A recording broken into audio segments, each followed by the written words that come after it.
Como se diz lá no Rio Grande, buenas, eu quero convidar você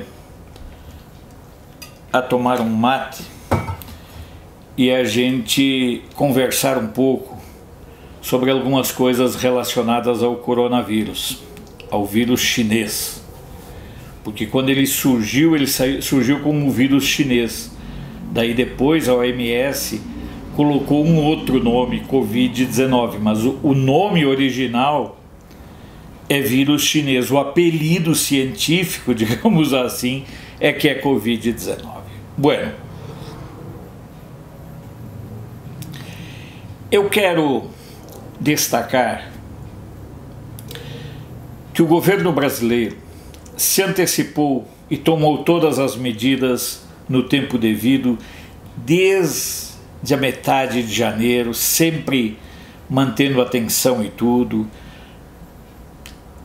adaptou legislações, fez legislações lá no começo de fevereiro, enfim.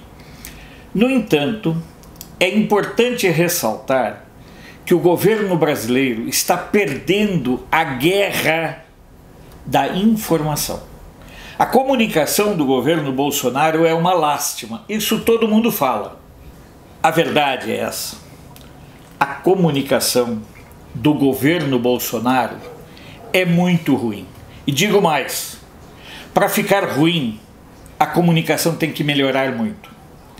Desde questões estruturais, por exemplo, a SECOM utiliza o Google como ferramenta de distribuição de publicidade. O Google que acaba censurando, que acaba boicotando os canais conservadores. Que diacho de governo conservador é esse que nós temos, que usa uma ferramenta globalista de distribuição de conteúdo, de mídia? Mas essa é só uma das questões. O governo perde a guerra da comunicação porque ainda não tomou conta da EBC, não tomou conta da Agência Brasil, que continua sendo uma estrutura a serviço muito mais da desinformação, da manipulação e da omissão dos atos positivos do governo do que qualquer outra coisa. É lamentável que o governo Bolsonaro, 15 meses depois de ter tomado posse, ainda não tomou conta da Agência Brasil. Isso é um absurdo e o governo vai pagar caro por isso. A manipulação ideológica que existe dentro da Agência Brasil é uma das responsáveis pelo fato de que o governo está perdendo a guerra da comunicação. E é importante que a gente destaque e deixe bem claro que essa ação não é fruto do acaso, que essa questão da forma como o governo perde a guerra, ela é muito relacionada com a dificuldade que o governo tem de estabelecer uma política de comunicação. Talvez pelo espontaneísmo e pela capacidade de comunicação e de interlocução do nosso presidente com a sociedade, o pessoal que trabalha ali na SECOM e outros órgãos ficaram em berço esplêndido. Pesa também contra a estrutura e a forma como a comunicação do governo federal é feita, o fato de que as mesmas empresas que prestavam serviço aos governos de Lula, Dilma e Temer continuam prestando serviços dentro da estrutura dos ministérios atualmente. Isso é algo muito perigoso, porque comunicação é um assunto de estratégia. Comunicação não é para amadores e para achismo. Não estou dizendo que sou eu a solução. Eu estou dizendo que existem pessoas com capacidade muito maior do que as que estão atualmente tomando conta. Inclusive, aqui sem puxar o saco, porque eu nunca conversei com ele, o próprio Carlos Bolsonaro. Mas é por isso que os meios de comunicação, é por isso que os isentões precisam torpedear o Carlos Bolsonaro, porque ele poderia ser a pessoa a dar uma dinâmica de comunicação para a comunicação do governo, que hoje não existe.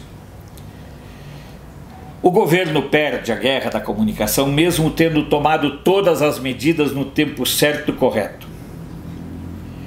E perde a guerra por não usar as próprias ferramentas que possui.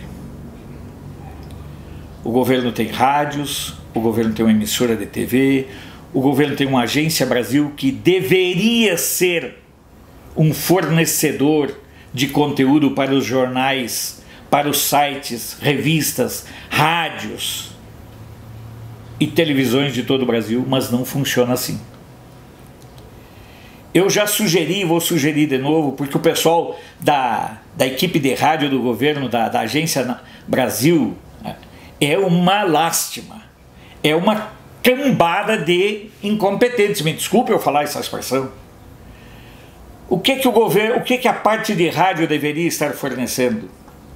Um boletim diário, um de manhã, um de tarde, de 5 minutos, com notícias curtas e enviar para rádios de todo o país.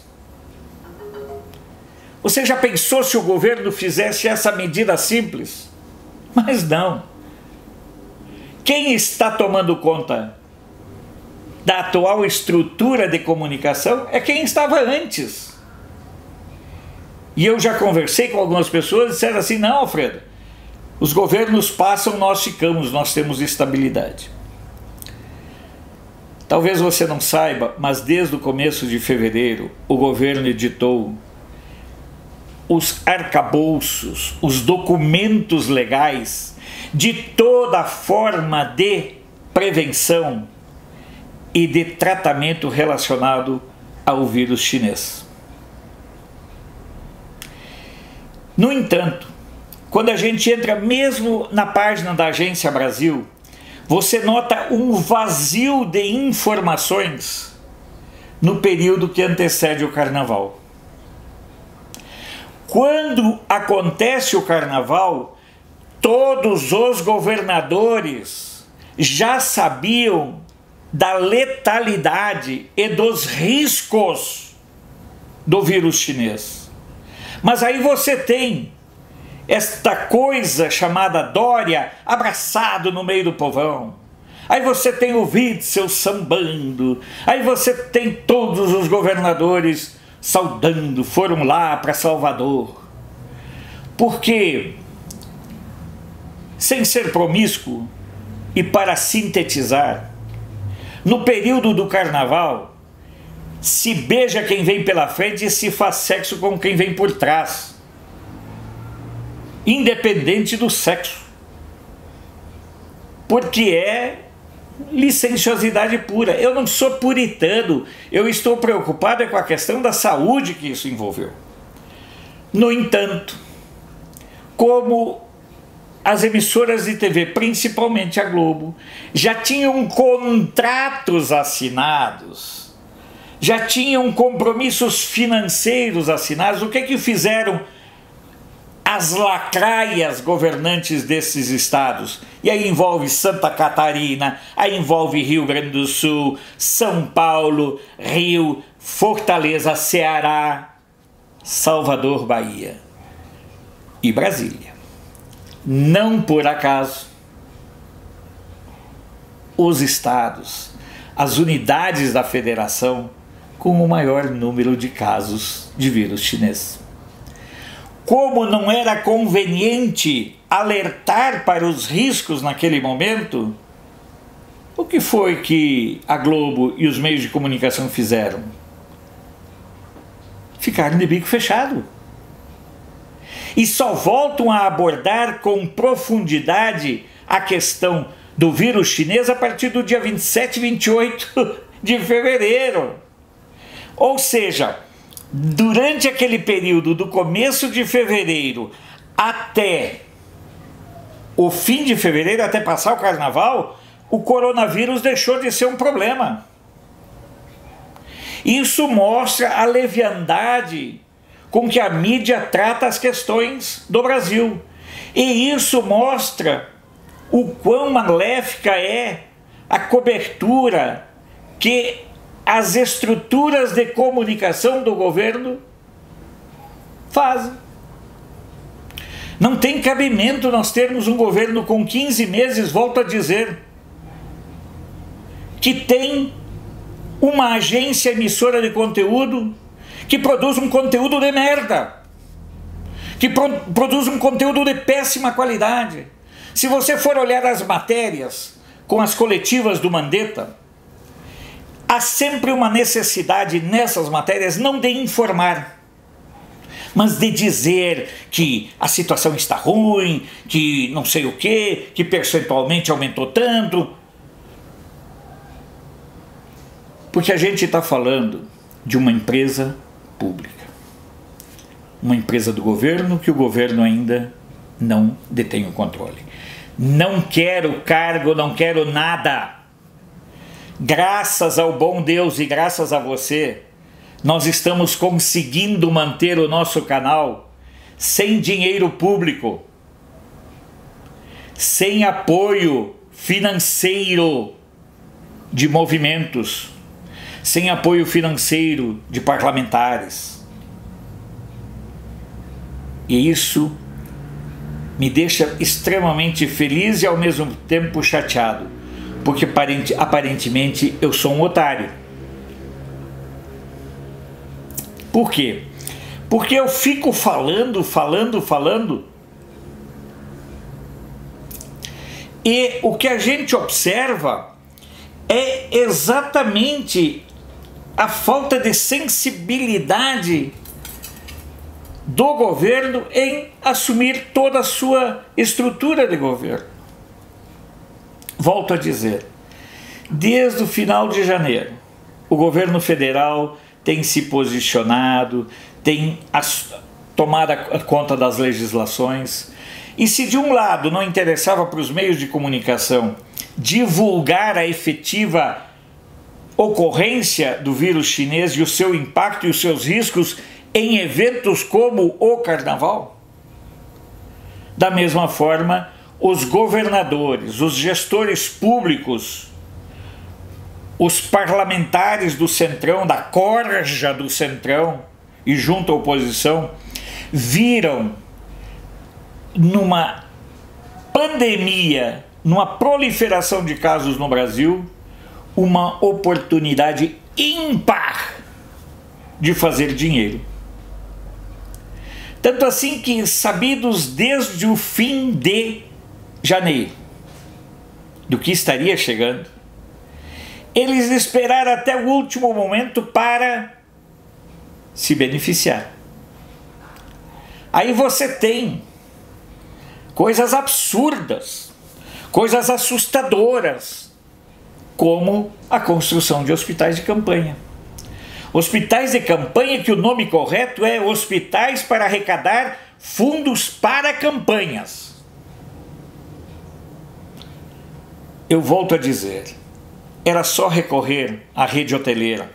Ah, mas não pode ter carpete. São pouquíssimos hotéis hoje que possuem carpete, a maior parte já é piso, já é cerâmica. Então essa desculpa não passa. A questão é que se os governos estaduais ou o governo federal, por determinação, e aí chamariam o Bolsonaro de ditador, mas se os governos estaduais tivessem procurado as ABIH, que são as Associações Brasileiras da Indústria de Hotéis ou Indústria Hoteleira, e feito parcerias com os hotéis para hospedar pessoas suspeitas de vírus, não haveria essa derrama de dinheiro, se negociaria uma diária e se evitaria a falência, como está acontecendo, de tantos hotéis de norte a sul. E nesse momento, é mais uma vez importante a gente destacar, reiterar e enfatizar que a precariedade da situação da saúde no Brasil é responsabilidade de figuras que agora querem nadar, que agora querem surfar na dor, na tristeza, na angústia e na aflição dos brasileiros. São estes vermes do PT, esses vermes do Centrão, são estes grupos que apoiaram a realização, no mínimo, de 4 eventos que juntos devem ter custado quase R$1 trilhão para o Brasil, em isenções fiscais, em isenções tributárias, em suborno, em corrupção e em obras inúteis. Vamos lá? Pan-Americano.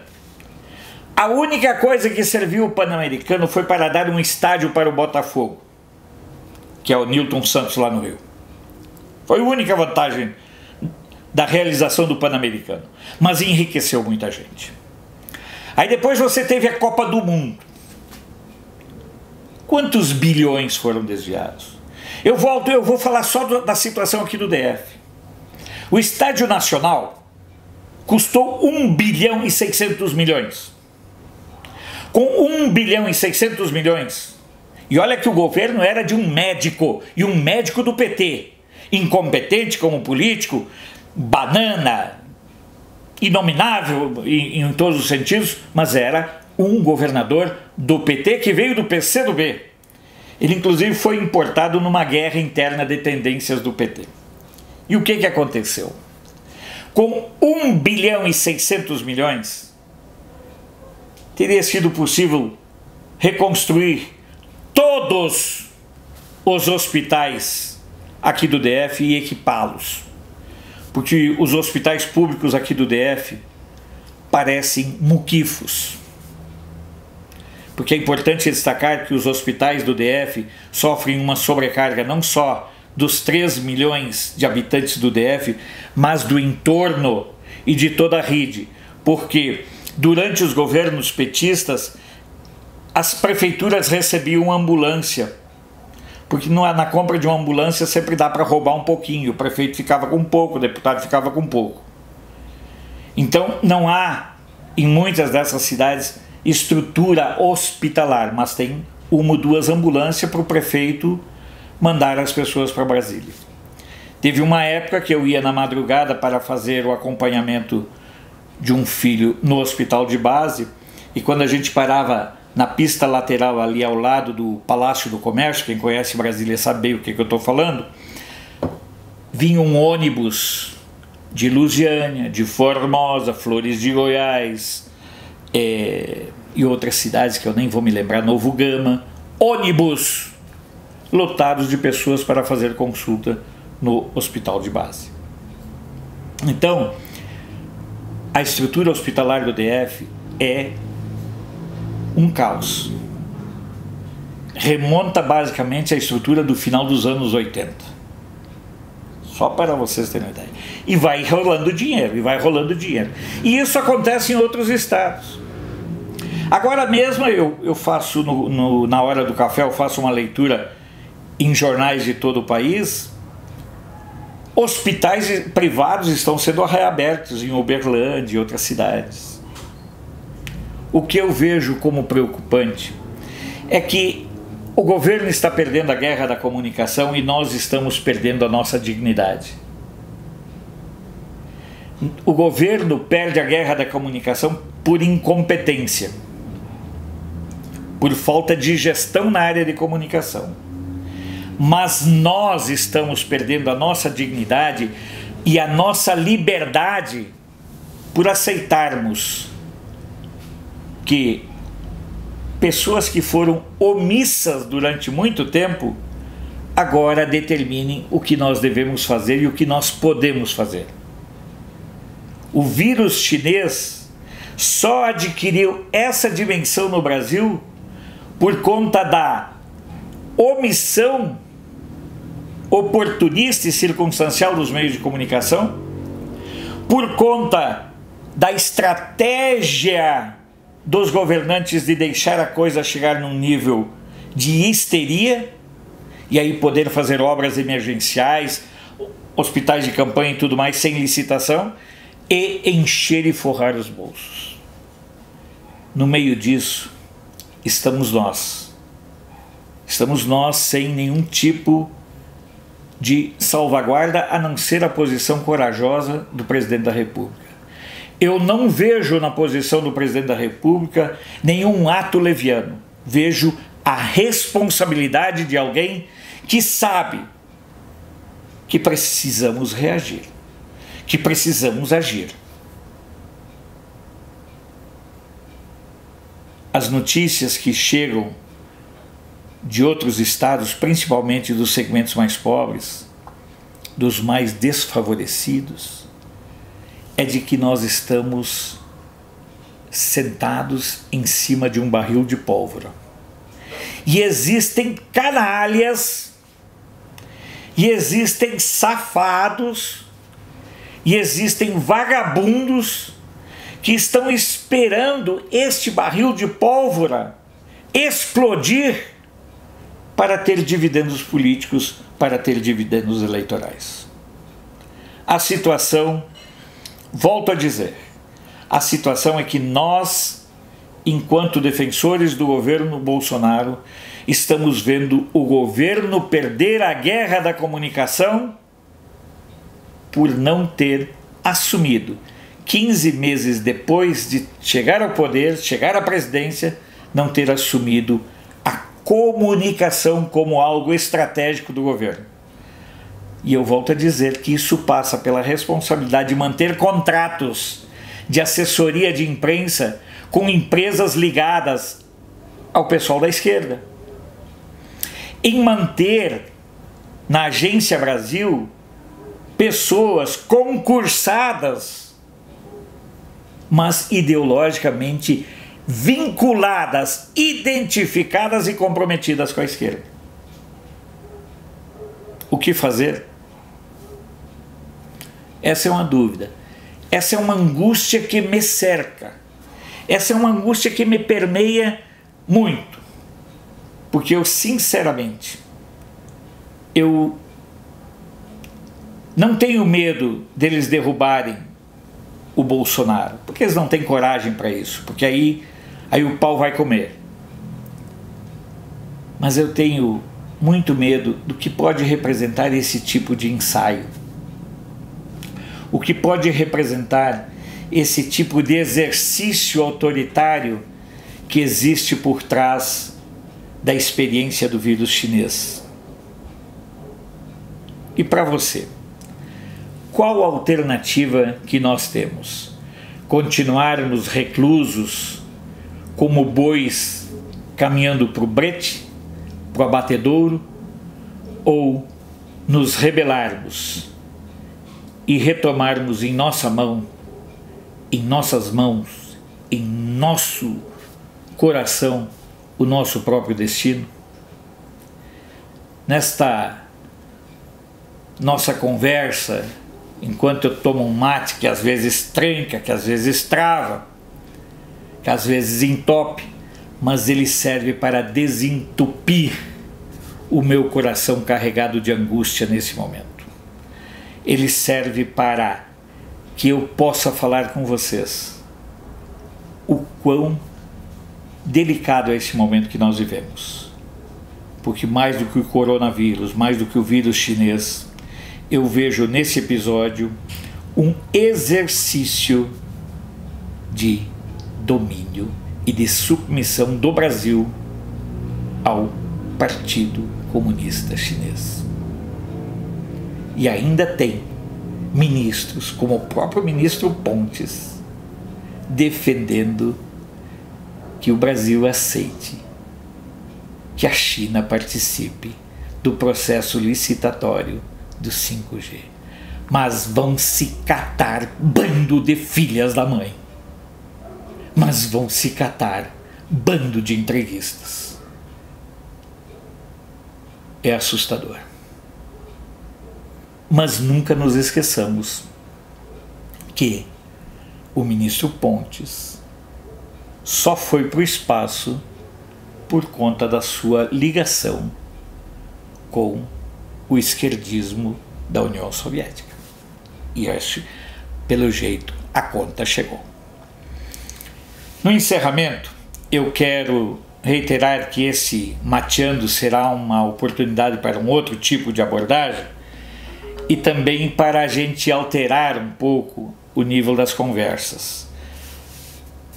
E é muito importante que nós possamos contar com a sua participação, contribuindo via depósito na poupança, no Apoia-se, também que você participe do Superchat, porque nós precisamos cada vez mais estarmos juntos na defesa do governo que juntos nós elegemos. Baita abraço e a gente se vê por aí.